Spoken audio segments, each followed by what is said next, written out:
नमस्कार। ज्ञान से मौन तक का सफ़र। आज हम बात करेंगे कि धर्म और अध्यात्म में क्या अंतर है। बहुत सारे लोगों को अक्सर ये कन्फ्यूज़न है या पता नहीं है कि अध्यात्म और धर्म में क्या अंतर है। अक्सर लोग धार्मिक लोगों को आध्यात्मिक बोल देते हैं और आध्यात्मिक लोगों को धार्मिक बोल देते हैं। ये बड़ा ही कन्फ्यूज़न का विषय बन जाता है। तो धार्मिक असल में होता क्या है?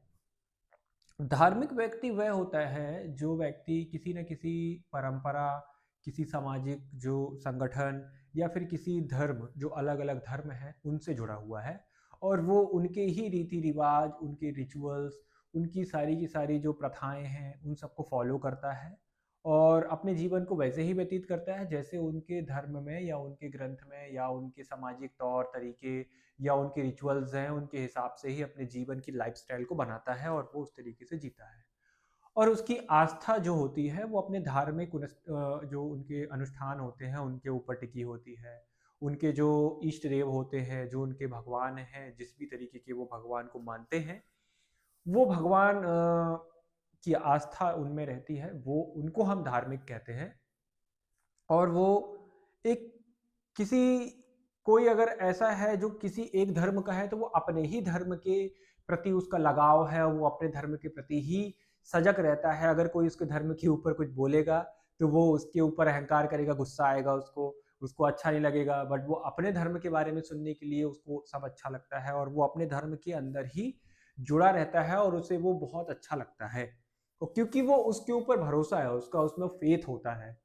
जैसे कोई मुस्लिम है, कोई हिंदू है, कोई क्रिश्चियन है, कोई सिख है और वो अपने ही धर्म से बहुत ज़्यादा लगा हुआ है और उसको लगता है कि वो धर्म उसका ही है। और जो उसके भगवान हैं, जिस तरीके की जो गॉड है, जो भी चीज़ें हैं, वो जो रिचुअल्स फ़ॉलो कर रहा है, वही परम सत्य है और वही सारी चीज़ें अच्छी हैं। उसके अकॉर्डिंग ये उसका लाइफ़स्टाइल है, उसे दुनिया को देखने का नज़रिया है, तो वो व्यक्ति जो है वो धार्मिक कहलाएगा। अब आध्यात्मिक क्या होता है? आध्यात्मिक वो व्यक्ति होगा जो व्यक्ति अपनी आत्म साक्षरता करता है, जो खुद को सेल्फ रियलाइज़ करता है, खुद का अनुभव लेता है और खुद से खोज करता है चीज़ों की। आध्यात्मिक व्यक्ति सभी धर्मों की स्टडी करेगा, वो कुरान भी पढ़ेगा, वो गीता भी पढ़ेगा, वो बाइबल भी पढ़ेगा, वो गुरुवाणी भी पढ़ेगा, वो बौद्ध धम्म भी पढ़ेगा। वो सभी चीज़ों को स्टडी करेगा, दुनिया की जितनी भी चीज़ें हैं, वो साइंस भी पढ़ेगा, फिलॉसफीज़ भी पढ़ेगा। ज्ञान के लिए जो भी उचित हो सकता है, जो उसके लिए सही हो सकता है, जहाँ से उसे उस परम सत्य के बारे में पता चल सकता है, उस परम सत्य के बारे में जितनी भी चीज़ें हैं, वो खोजता रहेगा। खोजता रहेगा, जानता रहेगा, समझता रहेगा, मानता रहेगा और आध्यात्मिक व्यक्ति के जीवन के लक्ष्य ये होते हैं कि वह अपने जीवन में उनको आगे बढ़ाते रहते हैं। जैसे कि अभी मैं ही हूँ एग्ज़ाम्पल, अब मैं अभी जिस तरीके से जो मैंने फ़िलॉसफ़ीज़ पढ़ी, धर्म को पढ़ा, अलग-अलग सभी धर्मों की स्टडी करी, उनको जिया है, देखा है, समझा है, तो अभी मैंने अपनी एक धारणा बना ली है, उस धारणा में मैं जी रहा हूँ। लेकिन ज़रूरी नहीं है कि ये धारणा हमेशा के लिए बन गई है, ये धारणा बदलती रहेगी समय के साथ। अब मैं किसी और संत को, किसी महापुरुष को, किसी महागुरु को जब सुनना शुरू करूँगा और मुझे कुछ अब ऐसा लगेगा कि जो मैं कर रहा हूँ, वो और भी ज़्यादा अच्छा हो सकता है या मैं कुछ गलत कर रहा हूँ, तो मैं उसे चेंज कर लूँगा। तो ये आध्यात्मिक व्यक्ति हो गया। तो आप जब अपने आप को आध्यात्मिक कहते हो, तो आप किसी भी बंधन से अपने आप को बाँध के नहीं रखते हो। धार्मिक व्यक्ति बंधनों से बंधा होता है, वो अपने ही धर्म के प्रति चलता है, अपने ही धर्म के प्रति रहता है और वो दूसरे के धर्मों में कभी-कभी गलतियाँ भी निकालता है, दूसरे के धर्म में खोट भी करता है, बहुत सारी उसको प्रॉब्लम्स होती हैं, अलग-अलग मान्यताओं से, अलग-अलग रिचुअल से, अलग-अलग चीज़ों से। आध्यात्मिक आदमी को किसी प्रकार से कोई प्रॉब्लम नहीं होगी, वह चाहे कहीं पर भी हो। वो वैसे ही उसको स्टडी करेगा, वो वैसे ही उसे पढ़ेगा, वो वैसे ही उसका आदर-सम्मान करेगा क्योंकि ज्ञान, ज्ञान है। क्योंकि ये दुनिया संपूर्णता से चलती है, समग्रता से चलती है, समग्रता सब में है। समग्र जब बनता है, जब सभी चीज़ों को मिला दिया जाएगा, जब समग्र बनेगा।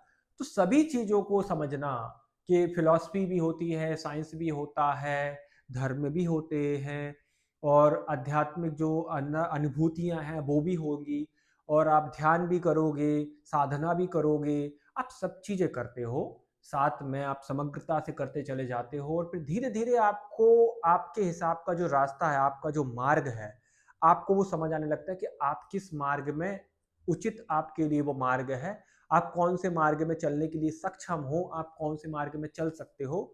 और फिर बाकी परमात्मा और ईश्वर की कृपा है कि वो आपको किस तरीके से किस मार्ग में चलने के लिए उत्साहित करते हैं, और आप ऐसा चलते जाते हो।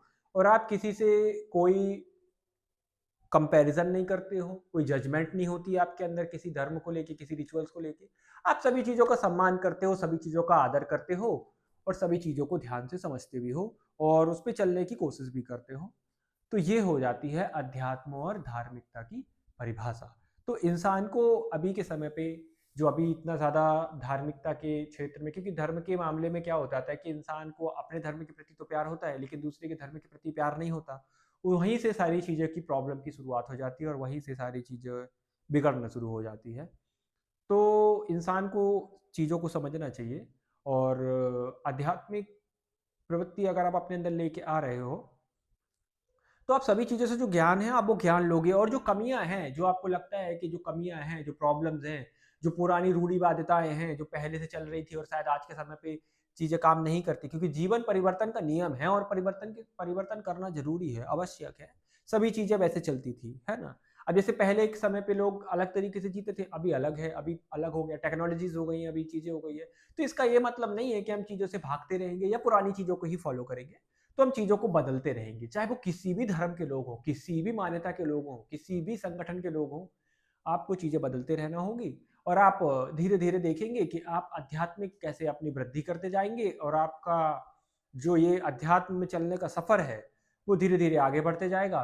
तो ज्ञान एक समय पे नष्ट होता जाता है, जितना भी आप ज्ञान लेते जाते हो वो नष्ट होता जाता है। आप पहले लर्न करते हो जीवन में, फिर अनलर्न करते हो, उस चीज को भूलना शुरू करते हो जो आपने सीखा है। फिर आपको चीजें समझ में आती हैं, और आप आगे बढ़ते जाते हो, आपका मार्ग क्लीन होता जाता है, और आप फिर ज्ञान से मौन की ओर बढ़ते रहते हो।